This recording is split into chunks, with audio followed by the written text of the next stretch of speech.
Hello, everyone. This is Wes Henson, and welcome to this week's On the Go podcast.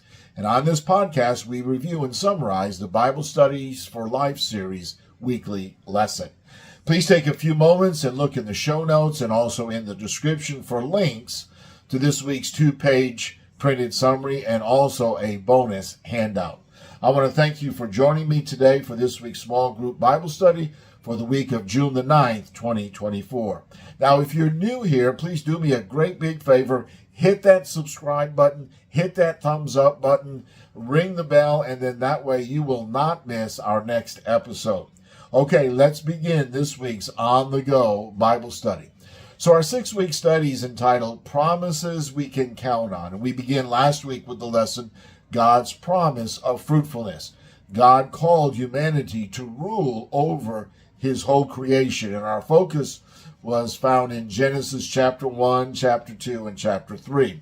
Today we move on to Genesis chapter 9, and this week's study is titled God's Promise of Preservation. Now, the book of Genesis records how God judged the world through a great flood. But through Noah and his extended family, God preserved his creation and began anew. God's instruction to Noah reinforces for us God's continued care for his creation. And our study today is going to reveal 3 things. Number 1, how God reaffirmed his covenant with humanity. Number 2, God affirmed the value of all human life. And number 3, God promised to preserve his creation. In fact, that's the big idea of our lesson this week. That's the point of our study today. God promised to preserve his creation. Okay, let's get started in Genesis chapter 9, and we're going to begin reading in verses 1, 2, and 3. I'm reading from the Christian Standard Bible. God blessed Noah and his sons and said to them, "Be fruitful and multiply and fill the earth. The fear and terror of you will be in every living creature on earth, every kind of bird of the sky, every creature that crawls on the ground, and all the fish of the sea. They are placed under your authority. Every creature that lives and moves will be food for you. As I gave the green plants, I have given you everything." So if you remember in Genesis 1 and 2, those 2 chapters highlight how God created the world, how he commissioned humans to rule over all of his creation, and that we were bearers of God's image. And very quickly, sin marred God's image that is within us. But God's purpose for humanity to steward the creation remained. As we look in Genesis chapter 6 through 8, those chapters record the tragedy that came when humanity became so sinful that God determined to destroy the world through a great flood. Following the flood, this is where we're picking up this week. Following the flood, Noah offered a sacrifice of gratitude to God for providing safety, and God accepted Noah's sacrifice, and God declared that he would never again destroy the earth, the whole earth, by flood as he had just done. So in chapter 9, we come to, and in this chapter, God restates his call to humanity through Noah and his descendants to be fruitful and multiply. And you'll notice as I read those verses that the language, much of the language in verses 1 through 3 is very similar to what we find in Genesis chapter 1, verses 24 through 30. But one of the most significant differences between the covenant that God made with Adam and the covenant that he makes with Noah is that after placing all the animal life under Noah's authority, or humanity's authority, God told Noah that the animals would be a source of food for him.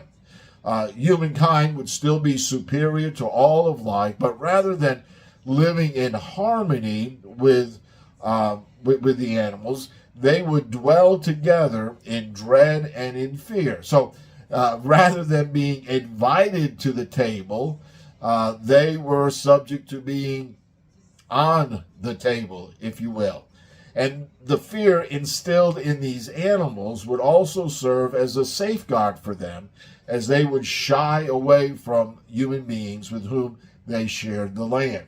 So these verses 1 through 3, they reveal to us, number one, that sin is powerful in its effect on life, but God is greater. Number two, whereas God could have given up on humankind because of their rebelliousness, we see here that God did not. Instead, God chose to make a fresh start. Number three, God redeems the faithful by grace, like Noah, and sets them on a path of purpose that he himself has designed. And number four, humankind has a responsibility to replenish the earth, both in the sense of procreation and also preservation. So in these verses, God reaffirmed his covenant with Adam. And in these next verses 4 through 7, we're going to see that God affirms the value of human life. Let's begin, verse 4. However, the Lord says, you must not eat meat with its lifeblood in it, and I will require a penalty for your lifeblood. I will require it from any animal and from any human. If someone murders a fellow human, I will require that person's life. Whoever sheds human blood, by humans his blood will be shed. For God made humans in his image. But you be fruitful and multiply, spread out or disperse over the earth and multiply on it.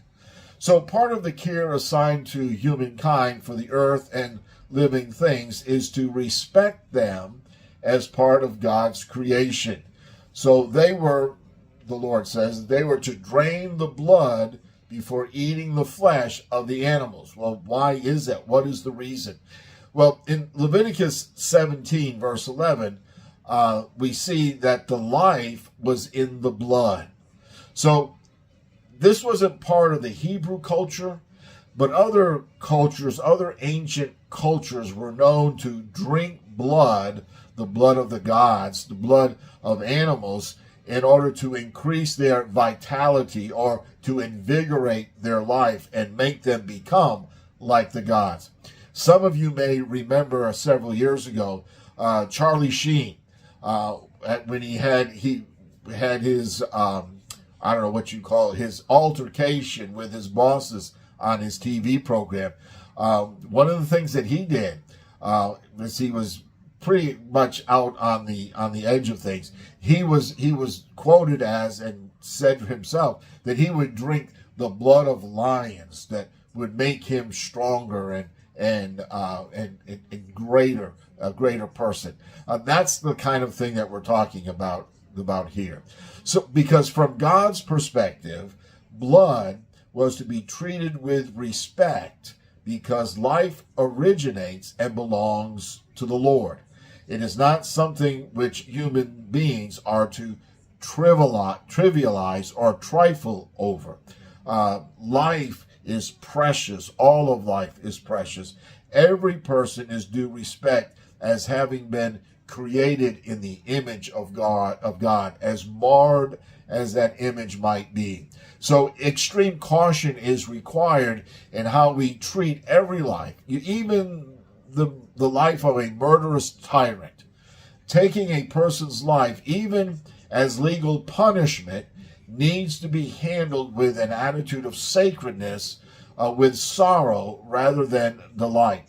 And also here, by implication in verse 6, where the Lord says that one who takes a human life, their life will be taken from them by other humans. The implication is that carrying out this command of taking another human life is an action of society. It's not an action of an individual or any vigilante action.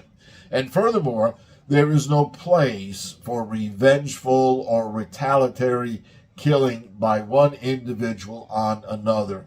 So no matter how much we may feel inclined to do so, the Lord has put limits on what we are to do.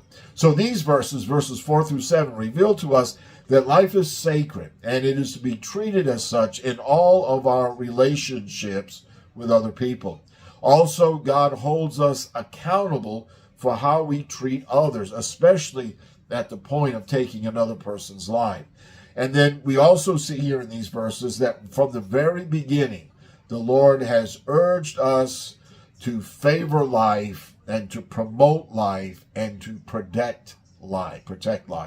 All right, in the next verses 8 through 13, we're going to see that God promises to preserve humanity and his creation. Verse 8.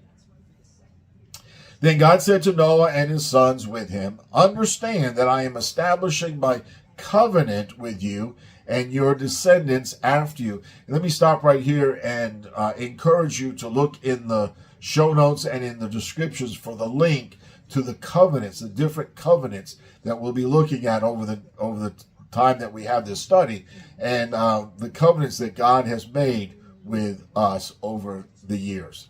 I am establishing my covenant with you and your descendants after you. Verse 10. And with every living creature that is with you, birds, livestock, and all wildlife of the earth that are with you, all the animals of the earth that came out of the ark. I establish my covenant with you that never again will every creature be wiped out by floodwaters. There will never again be a flood to destroy the earth.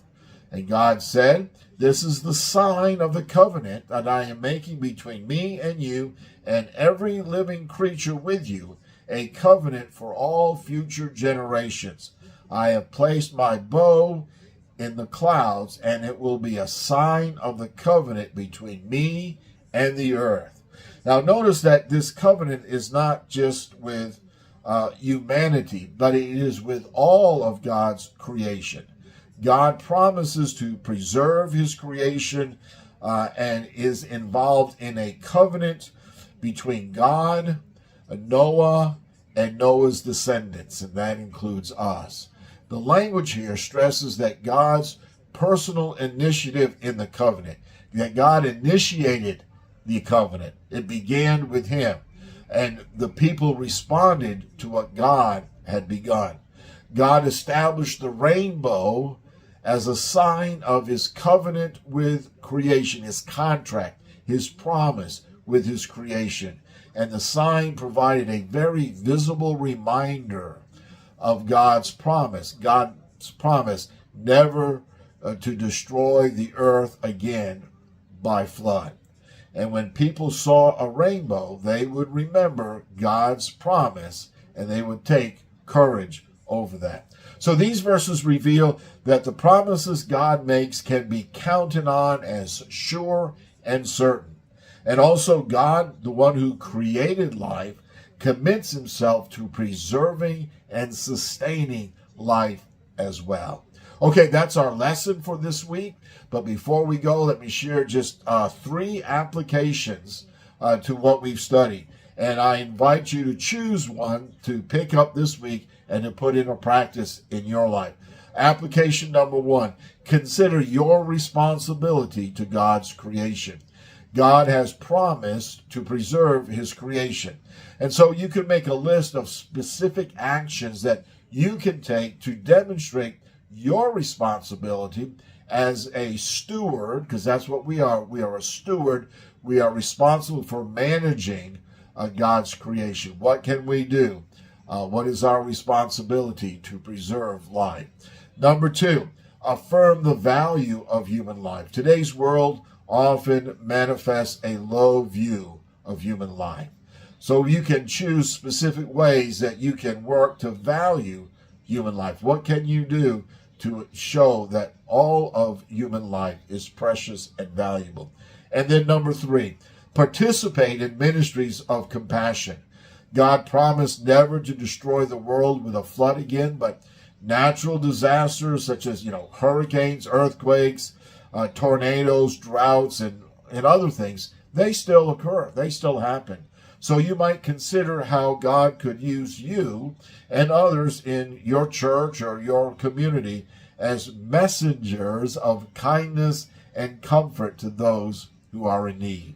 Okay, let's wrap everything up for this week this way. We can participate in God's unconditional covenant to preserve creation by striving to preserve human life.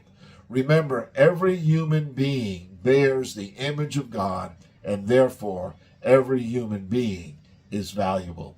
Okay, let's remember to check out all of the links for this study, and I will see you next time. Bye for now.